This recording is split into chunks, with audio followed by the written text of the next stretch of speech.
आता आपल्याला खड्डा भरून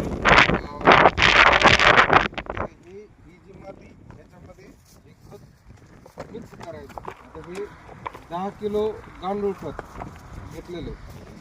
त्याच्यामध्ये 1 kilo single super phosphate, 150 gram MOP muriate of potash आणि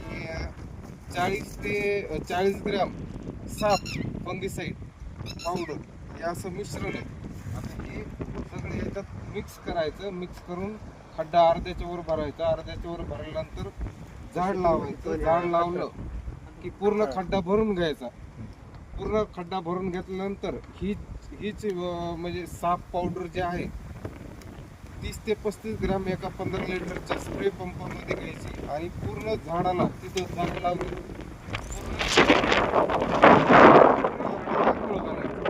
ड्रिचिंग करायची. पूर्ण झाड भिजलं पाहिजे अशी फवारणी करायची.